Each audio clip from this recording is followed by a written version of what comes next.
भगवान कृष्ण का जो मुद्रा है उसको भी बिल्कुल बैफोमेट की तरह ऐसा हाथ करके बना दिया है। So you think it's all right that Prabhupada was poisoned? ये जो है ये होता कब है? ये होता है ये स्लो पॉइजन अगर किसी को किया जाए। प्रभुपाद इतना ज्यादा दुर्भाग्य का शिकार हुआ कि उसकी आखिरी इच्छा भी उसकी पूरी नहीं होने दी। मोतीलाल नेहरू डॉक्टर घोष का क्लाइंट था और जो प्रभुपाद था वो उसका बिजनेस पार्टनर था डॉक्टर घोष का। ज्वालामुखी दासी ने बताया कि उसके साथ सेक्सुअल एब्यूज हुआ लंबे समय तक इस्कॉन के अंदर।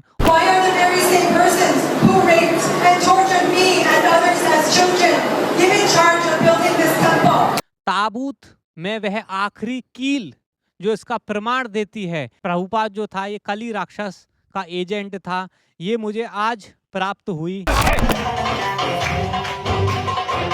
मुझे हॉस्पिटल में शिफ्ट मत कर देना, बेहतर होगा मुझे यहीं मार डालो।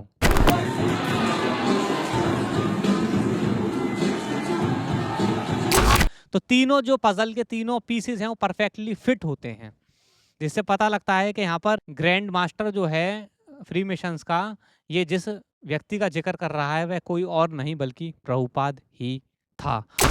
हरे कृष्णा कृष्ण कृष्ण हरे हरे, हरे राम राम राम।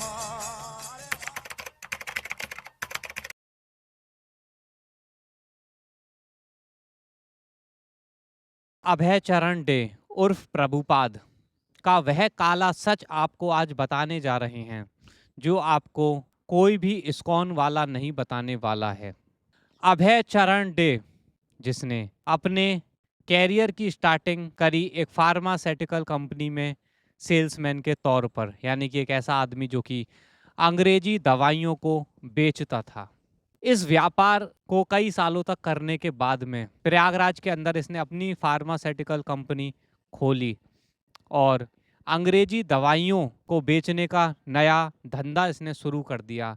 हाँ, वही अंग्रेजी दवाइयाँ जो कि भीषण साइड इफ़ेक्ट्स जनरेट करती हैं, वही अंग्रेजी दवाइयाँ जिनसे ये खुद अपना कभी इलाज कराना उचित नहीं समझता था। और मैं ये क्यों बोल रहा हूँ, इसके सारे रीजंस और लॉजिक भी आपको बताने जा रहा हूँ। वह प्रभुपाद जिसने कली राक्षस का एजेंट बनके भगवत गीता का अनुवाद किया लोगों को भ्रमित करने के लिए, मैं ये क्यों बोल रहा हूँ ये भी आपको बताऊंगा। एक ऐसा व्यक्ति जो कि जीवन भर अंग्रेजी दवाइयों को बेचता रहा, सब कुछ जानते हुए, अनजाने में नहीं, जानते हुए कि हाँ ये अंग्रेजी दवाइयाँ नुकसानदायक होती हैं मनुष्य के लिए, ये सब जानते हुए, और अपने अंतिम समय में इसको इसके कर्मों का फल मिला। फल क्या मिला कि तमाल कृष्ण और बाकी के जो अन्य लोग इसके आसपास रहते थे वो सारे लोग इसका इलाज एलोपैथिक डॉक्टर से करा रहे थे और प्रभुपाद जोर दे रहा था कि मेरा इलाज आयुर्वेदिक से कराओ, ना कि एलोपैथिक डॉक्टर से। और इसको खुद भरोसा नहीं था एलोपैथी की जो मेडिसिन होती हैं एलोपैथिक डॉक्टर्स के ऊपर। तो ये प्रभुपाद का रूम कन्वर्सेशन है 22 अक्टूबर 1977 का, वृंदावन का।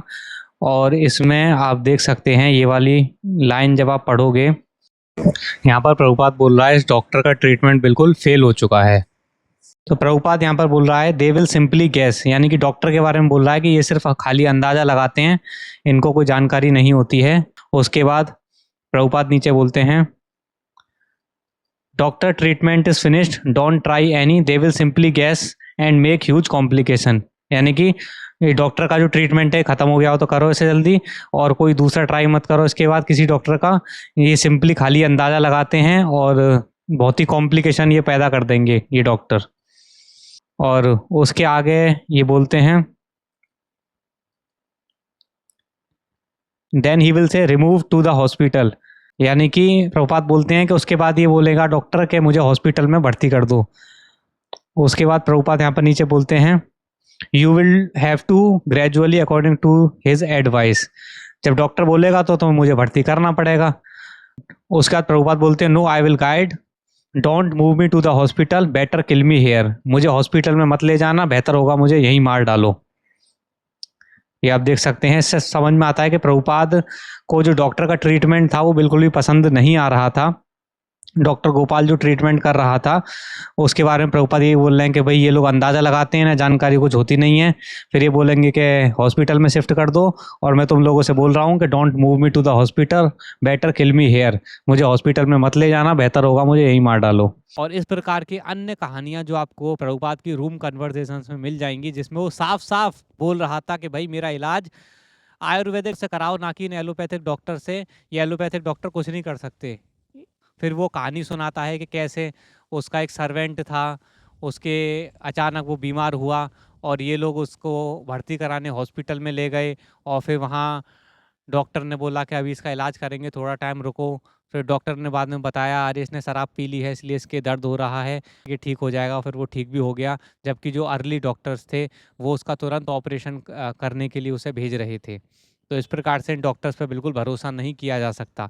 इस प्रकार से बहुत सारी कहानियाँ और बातें ये बताता है अपनी रूम कन्वर्सेशंस के अंदर, जिससे ये पता लगता है कि प्रभुपाद को खुद भरोसा नहीं था एलोपैथिक ट्रीटमेंट के ऊपर। खुद जानता था ये एलोपैथिक ट्रीटमेंट की हकीकत। इसने एंड में आके अपना फिर सारा इलाज आयुर्वेदिक से कराया, जिद करके। जो तमाल कृष्ण वगैरह थे वो उसका एलोपैथिक डॉक्टर से करा रहे थे, लेकिन इसने जिद पे अड़ के, तो फिर कविराज नाम का एक वैद्य आया, आयुर्वेदिक वैद्य आया, जिसने फिर इसका इलाज करा। तो अपने मरने से पहले ये अपना इलाज किससे करवाता है, जिद करता है आयुर्वेदिक वैद्य से मेरा इलाज करवाओ। और जीवन भर ही अंग्रेजी दवाइयाँ बेचता रहा। लोगों को जो एलोपैथिक ट्रीटमेंट है उसका पूरी कंपनी इसने खड़ी कर दी, और लोगों को नुकसान करता रहा। मतलब दूसरे का नुकसान हो जाए तो कोई दिक्कत नहीं, पूरी दुनिया को जहर बांट दो एलोपैथिक दवाइयाँ। जब तू जानता था इसकी हकीकत कि एलोपैथिक दवाइयाँ जो होती हैं वो बेकार होती हैं, यूजलेस होती हैं। जैसा कि तूने भी अपना इलाज आयुर्वेदिक वैद्य से कराया जिसका नाम कविराज था अपने मरने से पहले, लेकिन दूसरे को तू जिंदगी भर एलोपैथिक दवाइयाँ बेचता रहा, तेरी कंपनी बेचती रही।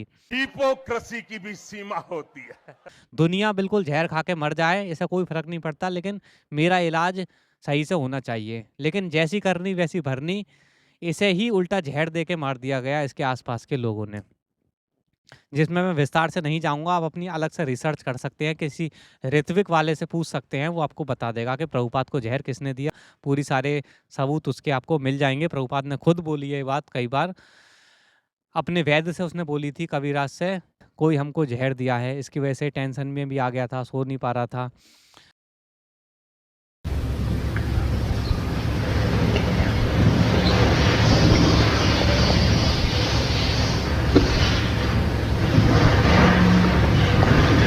वाले ये फाइलिंग करेगी।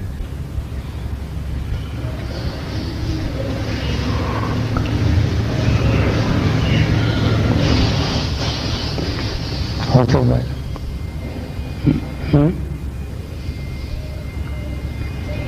क्या फरमा रहे हैं? कोई बोलता है ये कोई पॉइजन दिया है किसको? मुझको। कौन बोलता है? यही सब फ्रेंड।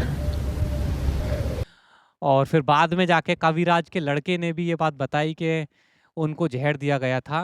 कविराज के लड़के ने भी ये बात बोली थी, उसका स्टेटमेंट मैं आपको सुना देता हूँ। हमसे उन्होंने कहा देखो ये उन लोगों से देखो इसमें ये 3 लेयर जो है, ये रिंग जो है, ये जो है एक तो ये बोन मैरो और ये ब्लड और ये ये बोन का चूरा, हड्डी, ये 3 चीजें इसमें 3 चीजें हैं। ये जो है ये होता कब है, ये होता है ये स्लो पॉइजन अगर किसी को किया जाए तो नॉर्मल डेथ आदमी की होगी, किसी को पता भी नहीं चलता क्या किया नहीं किया। स्लो पॉइजन ऐसा होता है और काफी दिन से ये चल रहा है, जिसके कारण से ये जो है ये धीरे धीरे गल के ये जो निकल रहा है, ये तो यूरिन सैंपल इसलिए मेडिसिन कोई काम नहीं कर रही है, जो भी है ये का बात है। अब इसका ट्रीटमेंट तो जो है तो बहरहाल के जो व्यक्ति जिंदगी भर लोगों को, बाकी लोगों को स्लो पॉइजन देता रहा हो, किसके फॉर्म में? एलोपैथिक मेडिसिन के फॉर्म में। क्योंकि आप जानते हैं कि एलोपैथिक मेडिसिन जो होती हैं, एक चीज़ की दवाई लोगे तो दूसरी चीज़ खराब कर देंगी। किसी चीज़ की दवाई लोगे तो पता लगी कि किडनी पे असर पड़ गया, दूसरी चीज़ की दवाई लोगे तो तीसरी चीज़ पे साइड इफेक्ट नज़र आ जाएगा। आजकल सब लोग जानते हैं कि ये स्लो पॉइजन का काम करती हैं, कभी भी जड़ से किसी चीज़ का समाधान नहीं करती हैं, और जिसको ये अच्छी तरीके से जानता था और इसलिए इसने आयुर्वेदिक वैद्य से अपना इलाज कराया। लेकिन जिस प्रकार से इसने ज़िंदगी भर लोगों को स्लो पॉइजन एलोपैथिक मेडिसिन के रूप में बांटा, उसी प्रकार से उसी प्रकार से इसका खुद का अंत हुआ और इसने बहुत भागने की कोशिश भी करी, वहाँ से निकलने की कोशिश भी करी, लेकिन इसको आखिरी टाइम पर भी नहीं निकलने दिया गया। उन लोगों ने इसे कैप्चर कर लिया। यानी कि मरने से पहले जो आखिरी इच्छा पूरी की जाती है ना, यहाँ तक कि एक आतंकवादी से भी उससे मरने से पहले उसकी आखिरी इच्छा पूछी जाती है। एक आतंकवादी से भी, जो सो कॉल्ड क्रिमिनल होते हैं, उनसे भी पूछा जाता है मरने से पहले, फांसी पे लटकने से पहले तेरी जो भी आखिरी इच्छा हो बता दे, और वो उसकी आखिरी इच्छा पूरी भी करवाई जाती है। लेकिन प्रभुपाद इतना ज़्यादा दुर्भाग्य का शिकार हुआ कि उसकी आखिरी इच्छा भी उसकी पूरी नहीं होने दी। उसकी आखिरी इच्छा ये थी कि भाई वो जाकर मतलब बाहर मरे, मतलब बाहर जाकर मरे, वो वृंदावन में परिक्रमा करता हुआ इस प्रकार से इन निशाचरों के चंगुल से बाहर जाकर वो जाना चाहता था, जिसके बारे में प्रभुपाद ने बोला भी था अपने रूम कन्वर्सेशंस के अंदर।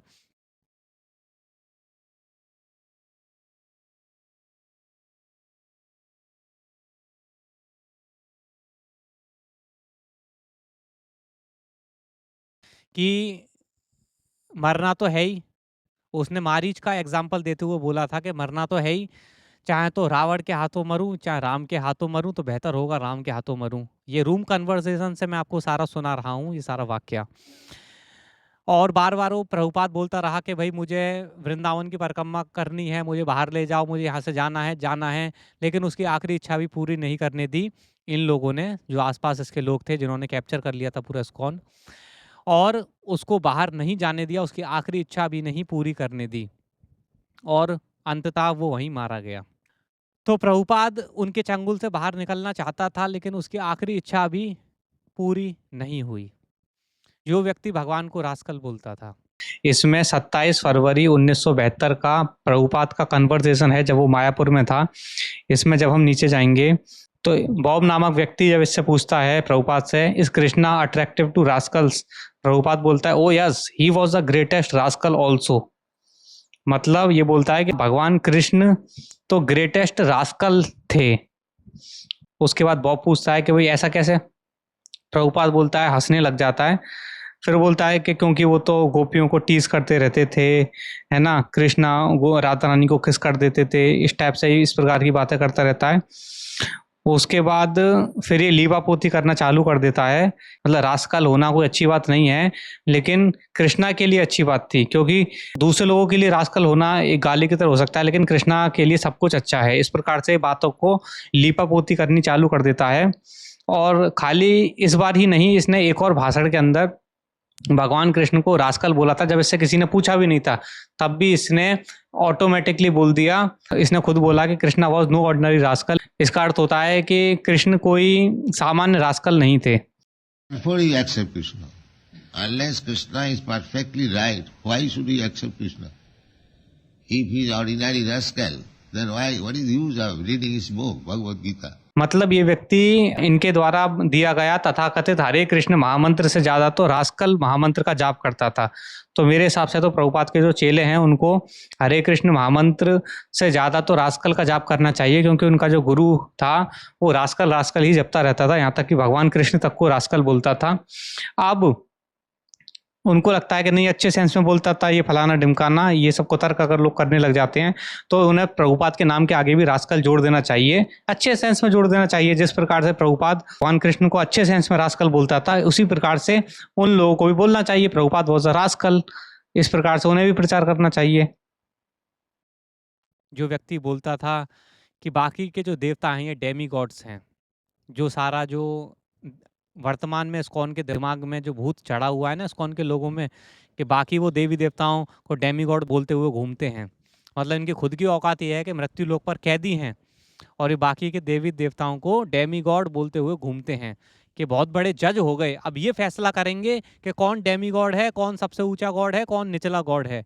मतलब इनकी इतनी औकात है इस्कॉन वालों की कि ये फैसला करेंगे कि कौन डेमी गॉड है और कौन डेमी गॉड नहीं है। ये अब मतलब राजा बन के फैसला सुनाएंगे साहब भगवानों को, हैं, कि तुम डेमी गॉड हो, तुम सबसे ऊंचे हो, तुम ये हो, तुम ये हो, ये फैसला सुनाएंगे अब। ये इतने निर्लज्ज लोग हैं जिसका सजा प्रभुपाद को मिली। इस रूप में कि उसे स्लो पॉइजन से मरा एक तो, और दूसरा कि उसकी आखिरी इच्छा तक उसकी पूरी नहीं करने दी जिन लोगों ने कैप्चर कर लिया था उसे एंड टाइम पे, जो बाद में फिर जीवीसी के सारे मेंबर्स बन गए थे और उन्हीं के द्वारा अपॉइंट करे गए लोग आज जीवीसी वर्तमान में भी चला रहे हैं, जिसमें बहुत सारे लोग पीडोफाइल्स थे, बहुत सारे लोग बलात्कारी थे, बहुत सारे लोग बच्चों का शोषण करने वाले और मर्डरर्स और दुनिया भर के सारे गलत काम करने वाले लोग थे और आज भी हैं। इसके बारे में आप रिसर्च करोगे तो आपको मालूम हो जाएगा। लेकिन वो final nail in the coffin, ताबूत में वह आखिरी कील जो इसका प्रमाण देती है कि यह प्रभुपाद जो था ये कली राक्षस का एजेंट था, ये मुझे आज प्राप्त हुई। Final nail in the coffin मुझे आज मिला जब मैं फ्री मेशंस की आधिकारिक वेबसाइट के ऊपर जाकर उनकी आधिकारिक रूप से प्रकाशित की गई मैगजीन को पढ़ रहा था। तो ये फ्री मेशंस की मैगजीन है, मई 2025 का पब्लिकेशन है। इसमें जब हम जाएंगे चौथे पेज के ऊपर, पेज नंबर 4 के ऊपर, तो जो इनका ग्रैंड मास्टर है यानी कि फ्री मेशंस जो कि कली राक्षस की एक सबसे महत्वपूर्ण संस्था है, उस फ्री मेशन इंडिया के अंदर जो सबसे ऊंचे पद पर व्यक्ति है जिसका नाम है कृष्णन सेल्वराजन, ठीक है, इसने अभी एक बयान दिया था जो आपको इनकी आधिकारिक मैगजीन मई 2025 पेज नंबर 4 पर वो बयान मिल जाएगा। जब इनका 12 अप्रैल 2025 को इनका एक समारोह हुआ था न्यू दिल्ली के ग्रैंड लॉज के अंदर, यानी कि इनके जो ऑफिसेज होते हैं इनको ये लोग बोलते हैं ग्रैंड लॉज, इनके लॉज बोलते हैं उनके।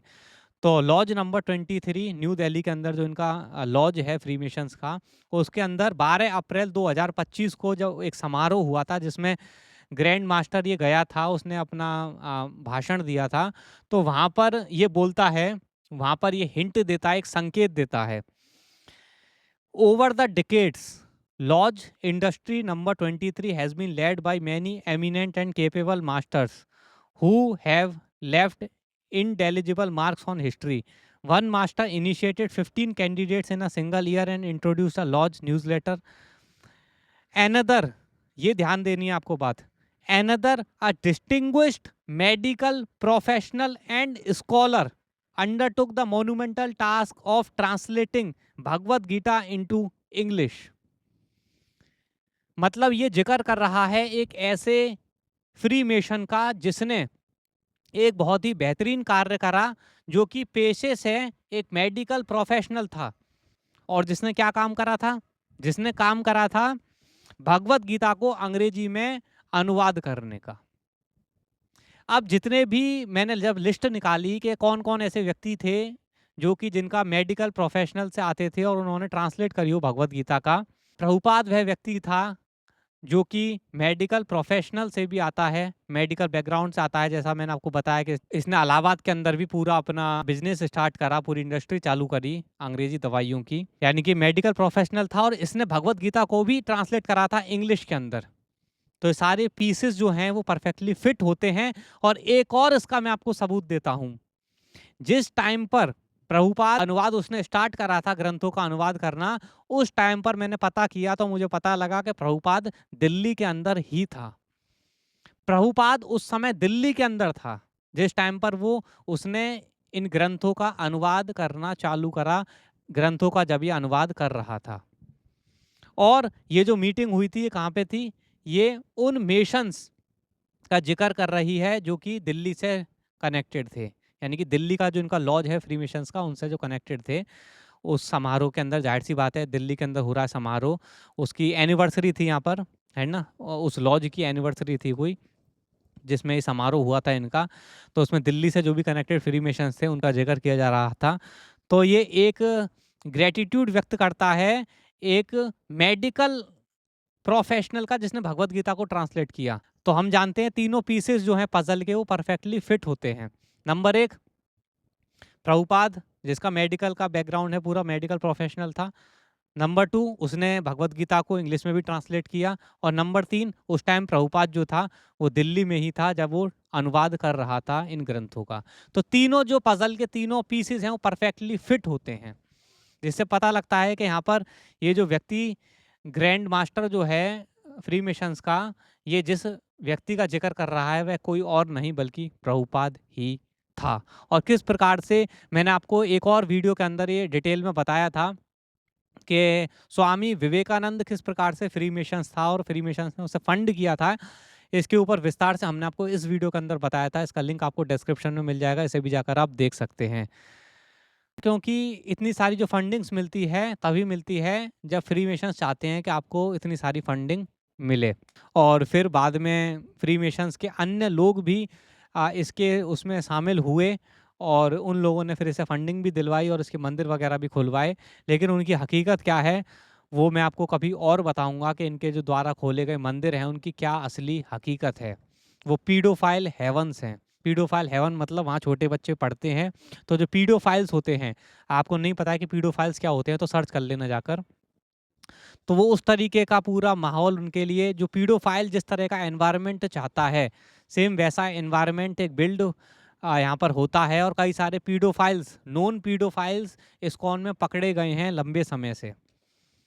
और आज भी बहुत सारे पीडोफाइल हैं जो एक्टिव हैं इस्कॉन के अंदर, और बहुत सारे विसिल ब्लोअर्स भी हैं जिन्होंने अपनी बात को बताया है कि जिनके साथ अत्याचार हुआ था। एक उनमें से है ज्वालामुखी दासी। तो ज्वालामुखी दासी के बारे में पता करोगे तो उसने ये आकर बात बताई थी कि भाई, ज्वालामुखी दासी ने बताया कि उसके साथ सेक्सुअल एब्यूज़ हुआ लंबे समय तक इस्कॉन के अंदर। और फिर वो किसी और के पास जाती है इस्कॉन के अंदर ये सब बताने के लिए कि उसके साथ क्या क्या गलत हुआ। तो पता लगता है कि वो जो राधानाथ स्वामी था जिसके पास वो जाती है, वो उससे बोलता है कि भाई तेरे पास क्या सबूत है इसके खिलाफ।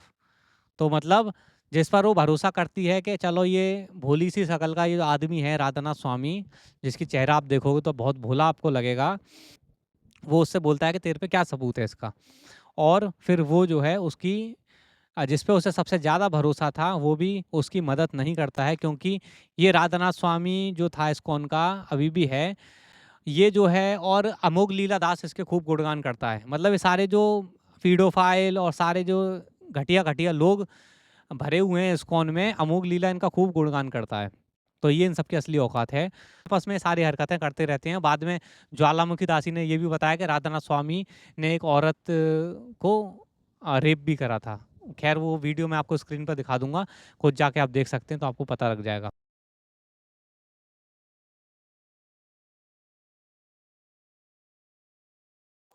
इनकी जो पूरी संस्था है इस्कॉन, जो जीबीसी में वर्तमान में जो लोग हैं, चाहे प्रभुपाद के टाइम पे जो लोग थे, वो पूरे के पूरे सैटेनिक कल्ट्स से संबंधित हैं। साथ ही इन्होंने वर्तमान में पूरा जो भगवान कृष्ण को ऐसे दिखाते हैं ये लोग गीता के ऊपर कि भगवान कृष्ण इस मुद्रा में हाथ ऐसे आशीर्वाद दे रहे हैं।